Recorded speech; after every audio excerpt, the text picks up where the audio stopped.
Hello friends, welcome to Python life YouTube channel. ఇప్పుడు మనం discuss చేయబోయే topic data pre processing. So data pre processing వచ్చేసరికి మనకి various sub categories అయితే ఉంటాయి. సో అందులో మనకి ఫస్ట్లీ వచ్చేసి అండర్స్టాండింగ్ డేటా. దాంట్లో మనకి ఫీచర్స్ అండ్ లేబుల్స్ ఉంది కదా. So what is features and what is labels అనేది మనం చూద్దాం. దానికంటే ముందు what is data, what is information అనేది కూడా మనం చూద్దాం. So firstly, what is data? Data, it's a collection of facts, figures, symbols or descriptions without any inherent meaning. So data అంటే మనకి ఫ్యాక్ట్స్ అవ్వచ్చు, ఏవైనా ఫిగర్స్ అవ్వచ్చు, ఏవైనా సింబల్స్ అవ్వచ్చు, డిస్క్రిప్షన్ ఏదైనా సరే మనకి డేటా అవ్వచ్చు. ఇక్కడ చూసుకుంటే ఫర్ ఎగ్జాంపుల్ మనకి 29 అంటే ఏమో అది ఏజ్ అవ్వచ్చు, లేకపోతే number of students in a class అవ్వచ్చు, లేకపోతే number of states in a country అవ్వచ్చు, ఏదైనా అవ్వచ్చు డేటాకి. ఇంకోటి ద వర్డ్ బ్లూ. బ్లూ అంటే స్కై బ్లూ అవ్వచ్చు, లేకపోతే వాటర్ బ్లూ అవ్వచ్చు, లేకపోతే బ్లూ చైర్, బ్లూ కార్, ఏదైనా అవ్వచ్చు బ్లూ అనేది. So list of names Alice, Bob, Charlie అంటే దీనికి ఒక అర్థం లేదు. సో దీనికి ఒక అర్థం ఎప్పుడు వస్తుందంటే ఇన్ఫర్మేషన్ వచ్చినప్పుడు. Data is transform to give it meaning. So data ఎప్పుడైతే ఇలా ట్రాన్స్ఫార్మ్ అవుతుందో అప్పుడు మనకి ఒక మీనింగ్ అయితే వస్తుంది. సో ఇన్ఫర్మేషన్ అంటే ఆ డేటాకి ఒక మీనింగ్ ఉంటే దాన్ని ఇన్ఫర్మేషన్ అంటారు. So the student score 29 on the test. So student యొక్క స్కోర్ 29. ఇక్కడ చూసుకోండి, జస్ట్ 29 ఉంది అంటే మనం ఏమనుకోవాలి? ఏమనుకోవడానికి లేదు. ఇక్కడ స్టూడెంట్ స్కోర్ వచ్చి 29, ఓకే, ఇది ఇన్ఫర్మేషన్. దాని తర్వాత the sky is blue. So బ్లూగా ఉన్నది ఏంటి? కార్ కాదు, ఇంకోటి కాదు, ఇంకోటి కాదు, ఓన్లీ స్కై ఈజ్ బ్లూ. ఇక్కడ ఉన్న ప్రకారం sky is blue. That's it. దాని తర్వాత ఆలిస్, బాబ్, చార్లీ ఎవరు వాళ్ళు అంటే they are on the same team. So వీళ్ళ ఒక టీం అని మనకి ఇన్ఫర్మేషన్ అయితే వచ్చింది. సో డేటా అంటే దానికి మీనింగ్ ఉండదు.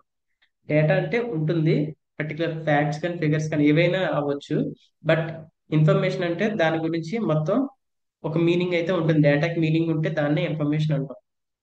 సో ఇప్పుడు మనం ఫీచర్స్, లేబుల్స్ అంటే ఏంటో ఇప్పుడు చూద్దాం. సో ఫస్ట్లీ ఫీచర్స్ వచ్చేసరికి input variables.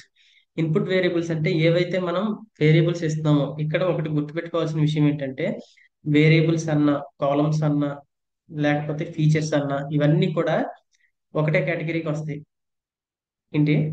Features, variables, columns ఏవైనా సరే ఒకటే కేటగిరీలోకి చెందుతాయి. సో ఫీచర్స్ అంటే ఇన్పుట్ వేరియబుల్స్. ఇన్పుట్ వేరియబుల్స్ ఏంటి? ఇక్కడ మామూలుగా ఈ డేటా సెట్ తీసుకుంటే మనం ఒక చిన్న డేటా సెట్. ఏజ్ అనేది ఒక ఇన్పుట్ వేరియబుల్, వెబ్సైట్ విజిట్స్ అనేది ఒక input variable, time spent on site అనేది ఒక ఇన్పుట్ వేరియబుల్. ఇవ- ఇవన్నీ కూడా ఇన్పుట్ వేరియబుల్స్. పర్చేజ్ అనేది label, the output or target variable. ఇది మనకి అవుట్పుట్ కానీ టార్గెట్ వేరియబుల్ కానీ. అంటే ఏజ్ 25 ఉన్న అతను 10 టైమ్స్ వెబ్సైట్ విజిట్ చేశాడు, అతను half an hour time spend చేశాడు ఆ సైట్ లో. సో డెఫినెట్లీ పర్చేస్ చేస్తాడు. అలాంటి ఫ్లిప్కార్ట్ ఆర్ అమెజాన్ ఏదైనా తీసుకోండి. సో 40 ఏజ్ ఉన్న అతను వెబ్సైట్ ని 20 టైమ్స్ విజిట్ చేశాడు. సో టైమ్స్ టైం ఎంత స్పెండ్ చేశాడు? 1 అవర్ స్పెండ్ చేశాడు. సో అతను కూడా పర్చేస్ చేశాడు. ఈ విధంగా మనకి ఇది output data, output column or feature or దీన్నే లేబుల్ డేటా అంటాం. దీన్ని లేబుల్ డేటా అంటాం. సో ఇవి వచ్చేసి input variables. So input variables మనం ఏవైతే ఇస్తున్నామో అవి. So output or target variable ని మనం లేబుల్ డేటా అంటాం. సో ఇది లేబుల్ డేటా.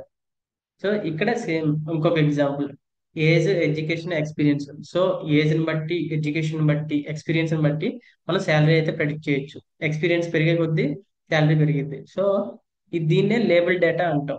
సో మనం ఏజ్, ఎడ్యుకేషన్, ఎక్స్పీరియన్స్ ఆ డేటా ఇస్తాం, అప్పుడు మనకి అవుట్పుట్ ఏంటి? శాలరీ అనేది వస్తుంది. సో ఇదే లేబుల్స్ కి ఫీచర్స్ ఉన్న డిఫరెన్స్. So that's it.